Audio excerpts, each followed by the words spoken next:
Good morning, everyone. This is Dr. Sharan, Senior Lecturer, Department of Prosthodontics.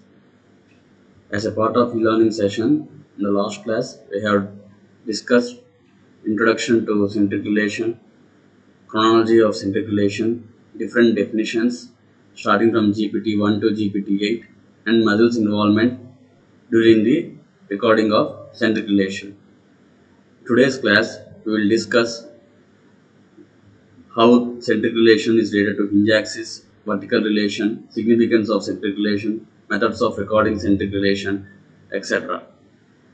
Coming to relating centric relation to hinge axis, during mandibular opening movement, the condyles rotate initially in a hinge position and later in a translatory motion. A pure hinge movement of the condyle is possible only when the condyle is in its centric position. Remember, a pure hinge movement of the condyle is possible only when the condyle is in its centric position. Combinations of translation and hinge movement takes place when the condyle moves anterior to the centric relation. For this reason, centric relation is known as or otherwise called as terminal hinge relation. Terminal hinge axis is the nothing but horizontal axis of the condyles when the condyles are in centric relation.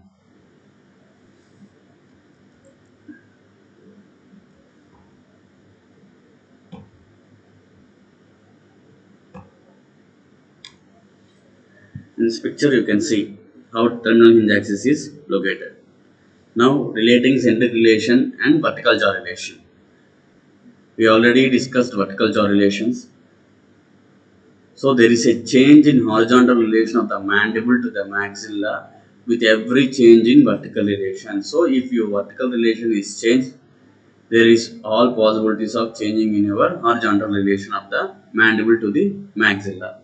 So the centric relation record must be made at the established vertical relation of occlusion whenever an arbitrary phase bow transfer is used to orient the cast to the opening axis of the articulator. So centric relation record should always be established at particular vertical dimension. The amount of error that is introduced by opening or closing the vertical relation of occlusion on the articulator depends on relation of the arbitrary location to the true hinge axis. Therefore, when centric relation record is made at or very close to the desired vertical relation of occlusion, there are minimal possibilities of reduced errors in the centric relation. So always centric relation record should be made at the desired vertical dimensions at occlusion. Now coming to the character of occlusion in relation to centric relation. Okay, there are different forms. One is point centric, long centric, freedom centric, etc. Coming to point centric is a position where centric occlusion and centric relation coincide.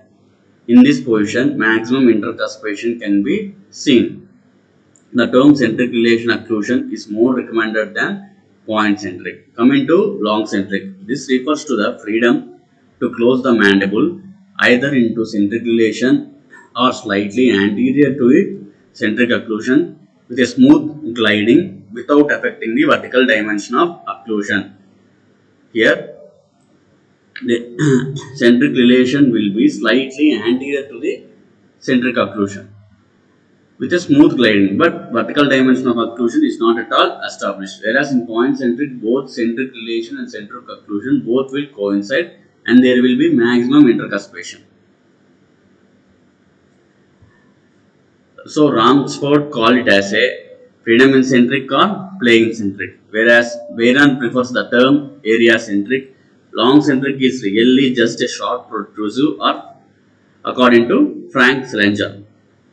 So what do you mean by centric slide? When centric occlusion does not coincide or it is not identical with the centric relation, the condyles do not remain either defined centric relation position in glenoid fossa but takes a position either anteriorly or laterally. This is called as centric slide. Remember, when centric occlusion does not coincide or does not matches the centric relation, there will be an anterior shift or lateral shift. This is referred to as centric slide. Now, different concepts and objectives while recording the centric relation. Coming to minimal closing pressure concept. In this concept, records are made with minimum closing pressure so that the supporting bases are not displaced while records are being made. The objective of this concept is the opposing teeth should touch uniformly and simultaneously at their first contact. In this concept, the occlusion should be tested at first contact of teeth. Coming to heavy closing pressure. Here the records are made under heavy closing pressure, and the objective of this concept is to produce same displacement of the soft tissues as would exist when heavy closing pressures are applied on the dentures. The occlusion should be checked under heavy forces or pressure.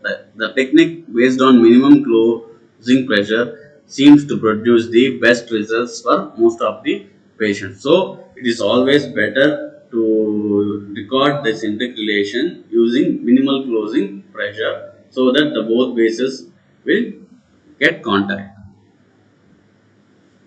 Coming to methods of assisting the patient to retrieve the mandible.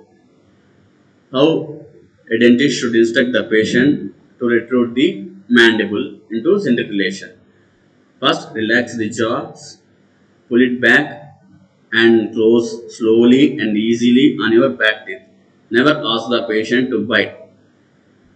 Ask the patient to relax their jaws, pull it back and close slowly and easily on their back teeth. Get the feeling of pushing your upper jaw out and close your back teeth together.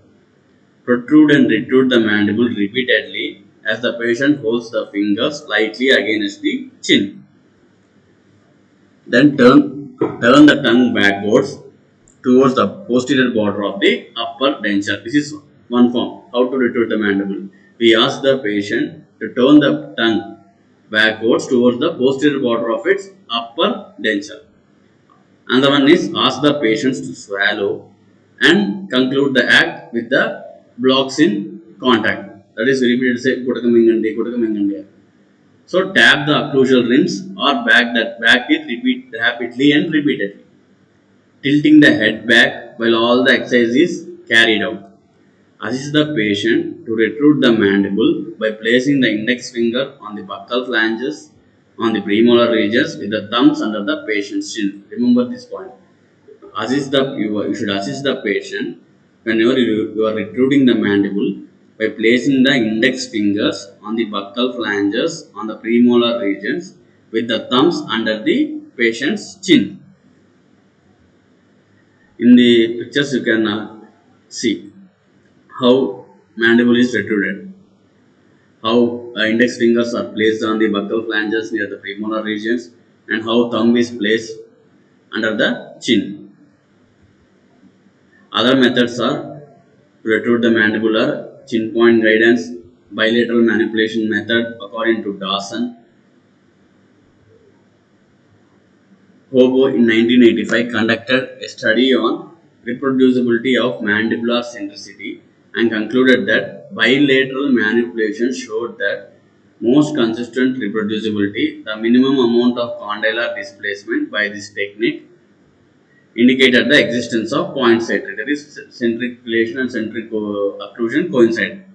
Chin point guidance places the condyles posteriorly, inferiorly and right laterally, and usually it is not recommended. There are various number of factors influencing this interrelation records. According to the Journal of Prosthodontics Dentistry, the list out of factors are: it depends on resiliency of supporting tissues, stability of recording bases, temporomandibular joint and its associated neuromuscular mechanism, character of the pressure applied in making the recording, that is minimum pressure concept and heavy pressure concept, technique used in making the recording and the associated recording device, even the skill of the dentist, and systemic condition of the patient, maxillomandibular relationship, whether it is class 1 and class 2 or class 3, and how the patient is placed, posture of the patient, and how the character or size of the residual alveolar arch is present, and amount and character of saliva also influence the centriculation, and even the position and size of the tongue also will be the factor influencing these centriculation records.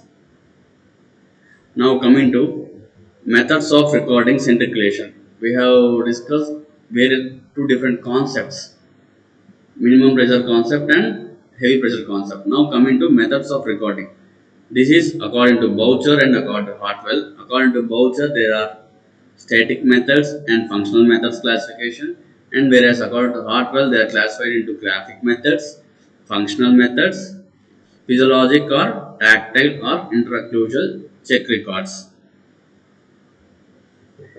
And according to Journal of Indian Prosthodontic Society, the classification is given in the picture, as shown in the picture. You can see how direct recording, what is the graphic recording, how supplementary recording is possible, everything. Coming to functional or chewing method. The functional method involves the movement of the mandible or functional activity at the time when the record is made, whereas static method involves first placing the mandible in centric relation with the maxilla and then making a record of relationship of two occlusal rims to touch each other. Functional recordings were described as early as beginning of 19th century by Greene, where he used pumices and plaster mixture in one of the rims and instructed the patient to grind the rims together, and the teeth were set to the generated paths. Coming to needle house technique. In the needle house technique, the compound occlusal rims with four metal styli are placed in the maxillary occlusal rim, and the mandible moves with the styli contacting the mandibular rim. The styli cuts four diamond shaped tracings. The pathways cut into the modeling compound, indicating both the centric position and the eccentric mandibular excursions. The records are placed on a suitable articulator to receive and duplicate the records. You can see in the picture. In the maxillary occlusal rim, how the four styli are placed, and when the mandible is made into retruded, or when the mandible is retruded, how the styli cut the diamond shaped tracings, and here you can see the diamond shaped tracings. This is needle house technique.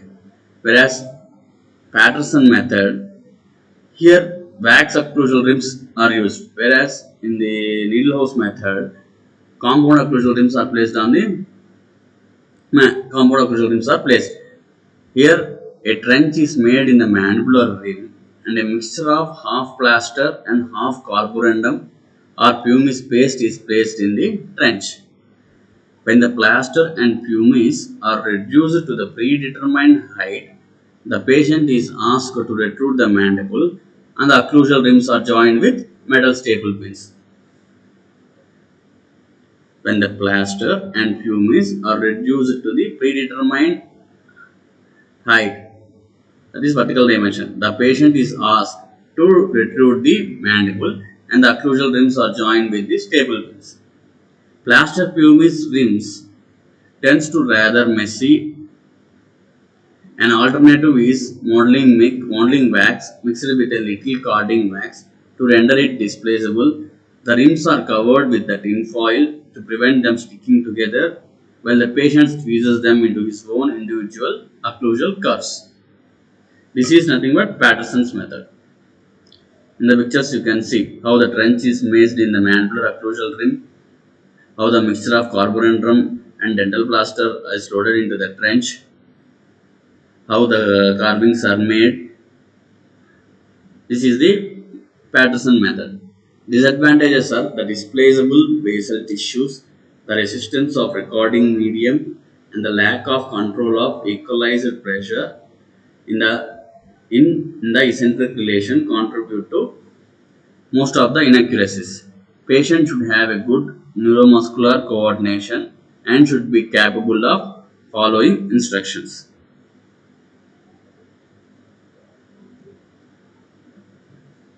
In the next class, we discuss about physiological tactile or intraocclusal check record method, which is very important one, and we also discuss about graphic tracings, etc. Right? Thank you.